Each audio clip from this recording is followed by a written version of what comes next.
Tous nos cœurs brûlent de cette espérance du retour de notre Sauveur. Différents faits divers nous interpellent et nous incitent à la réflexion. Ils annoncent un événement imminent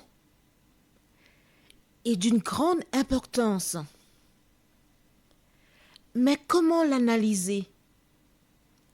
En écoutant Jean-Claude qui, à la lumière de la Bible, t'accompagnera et te permettra d'être prête, d'être prêt pour le retour de Jésus. Note que les éditions spéciales sont disponibles sur YouTube. Quelle est la réponse 2? Le 2, c'est le chiffre. Je te salue fraternellement en Jésus-Christ, le Sauveur du monde. C'est Jean-Claude qui partage avec toi cette nouvelle série qui s'intitule « Découvrir la vérité ». Nous voici de retour, Marco et Jean-Claude, le duo gagnant. Tu sais pourquoi ce duo est gagnant? C'est parce que tous les deux, ils ont accepté Jésus pour sauveur personnel.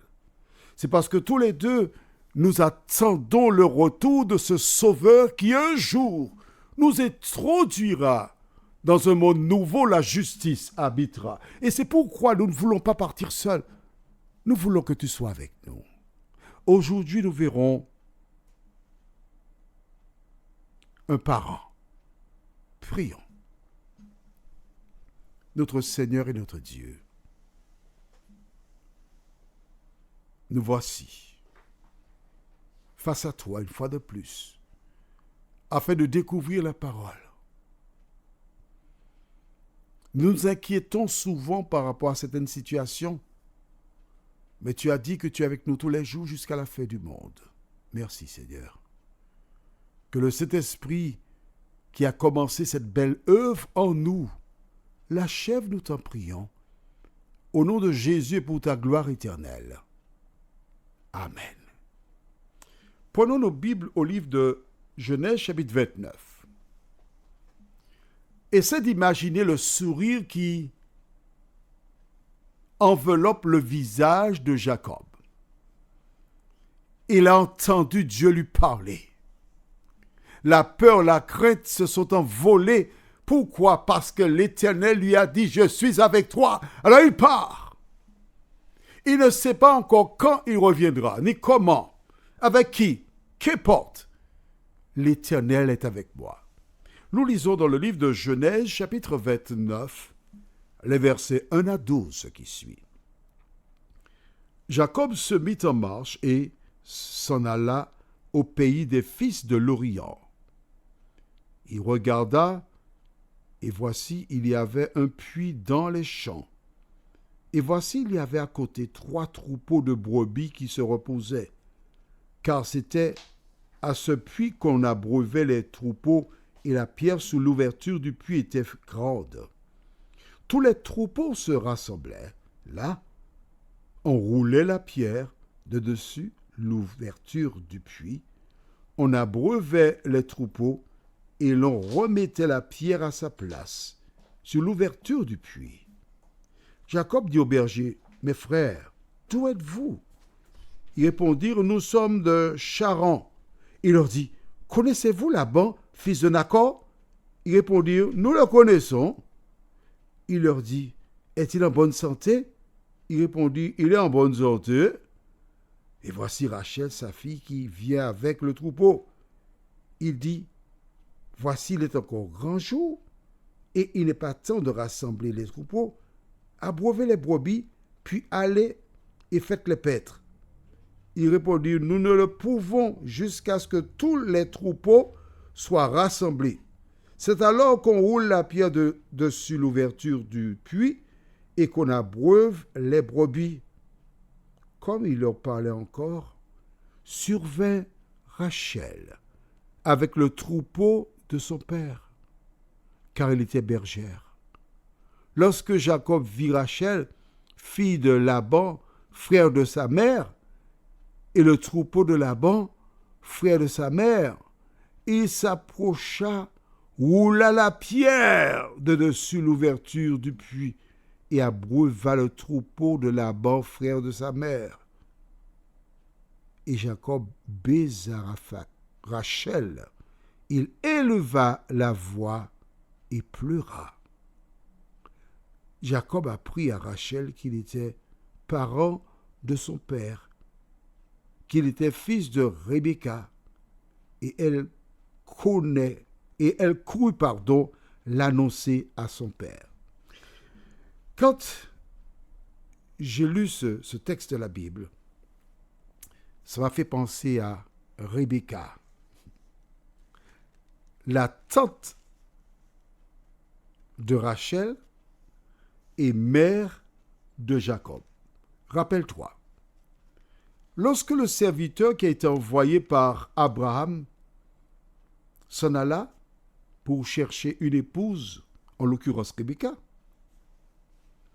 il a prié, c'est vrai. Il a fait une demande à Dieu. Et dans sa prière, il disait, Seigneur, permets que la femme à qui je demanderai à boire me vienne en aide et qu'elle aussi va abreuver les chameaux. Et exactement ce qu'il demanda à Dieu s'est réalisé. Et qu'est-ce qui se passe lorsque le serviteur lui dit les raisons de sa présence près du puits? Allons au livre de Genèse 24 et nous lisons versets 27 et 28. En disant, « Béni soit l'Éternel, le Dieu de mon Seigneur Abraham, qui n'a pas renoncé à sa miséricorde et à sa fidélité envers mon Seigneur. Moi-même, l'Éternel m'a conduit à la maison des frères de mon Seigneur. » La jeune fille courut raconter ces choses à la maison de sa mère.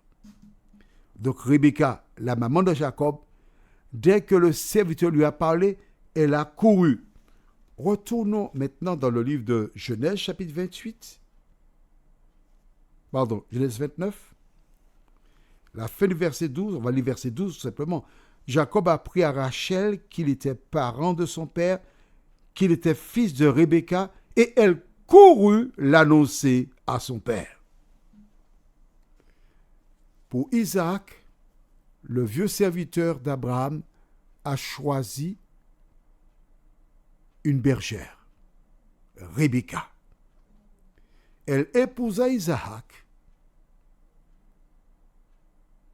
Et voici leur fils, l'un de leurs fils, Jacob, part et il rencontre Rachel, qui est la nièce de Rebecca, fille de Laban, frère de Rebecca. Elle aussi, elle est une bergère. Donc tu vois que dans le choix d'une épouse, c'est une aide. Les deux femmes sont pratiquement, on ne va pas dire jumelles quand même parce qu'il y a la différence d'âge, mais elles ont la même activité, elles sont en activité, elles ne sont pas là pour faire les ongles des mains, des pieds, aller. Je ne dis pas qu'il ne faille pas le faire, hein, d'accord, je ne sais pas ce que je dis, hein, ok? Il faut le faire. Mais la priorité, c'est l'activité professionnelle. Et voici donc Rachel qui court annoncer. Penses-tu que ce soit par hasard que Jacob soit arrivé à ce puits-là? Il y avait d'autres puits dans la région. Pourquoi n'a-t-il pas été vers un autre puits et rencontré d'autres personnes? Tout simplement, la réponse se trouve dans Jérémie 29, verset 11, car je connais les projets que j'ai formé sur vous, dit l'Éternel. Projet de paix et non de malheur, afin de vous donner un avenir et de l'espérance. Toi qui m'écoutes, je dis m'écoute parce que Marco et moi, on est en symbiose sur ce projet. Es-tu consciente ou conscient que Jacob part vers l'inconnu? Mais dans l'inconnu se trouve l'Éternel des armées. Dans l'inconnu se trouve celui qui fait les plans, les projets et qui fait toutes choses bonnes pour ses enfants en son temps. Jacob n'a pas eu besoin de traîner ni à gauche ni à droite. Il est arrivé à destination et note avec moi que la première femme qu'il rencontre, c'est Rachel. La première. Que se passera-t-il entre Rachel et Jacob? Le temps nous le dira. Mais pour l'heure, je t'invite à aller dans le livre de Romains chapitre 8. Romains chapitre 8. Et nous lirons le verset 28. Un verset que j'aime énormément. Très beau. Touchant. Romains 8, verset 28 déclare: nous savons, du reste, que toute chose concourt au bien de ceux qui aiment Dieu, de ceux qui sont appelés selon son dessein. Donc Dieu a un dessein. Un dessein ou encore un projet. Et cela rejoint donc Jérémie 29, 11 qui déclare: car je connais les projets que j'ai formés sur toi. Projet de paix et non de malheur, afin de vous donner un avenir et de l'espérance. Mon ami, ne sois pas découragé. Ne perds pas la foi. Dieu a un projet pour toi. Tu vois comment Jacob est arrivé vers Rachel? Dieu a tout préparé d'avance. Et n'oublie pas une chose fondamentale: personne ne t'aime et ne t'aimera jamais plus que l'Éternel des armées. Prions. Notre Seigneur et notre Dieu, merci pour la parole. Merci pour ta présence. Merci pour Jésus, qui malgré notre indignité, malgré nos défauts, nous aime. Et ce qu'il demande, ce n'est pas la mort de l'homme, non. Ce qu'il a toujours voulu, c'est que l'homme change de conduite et qu'il vive. Seigneur, merci pour la parole. Merci pour ton amour. Merci pour la grâce. Merci pour ton salut que tu donnes à toutes celles et ceux qui s'approchent de toi, au nom de Jésus et pour ta gloire éternelle. Amen. Que l'Éternel continue de te bénir et qu'il te garde.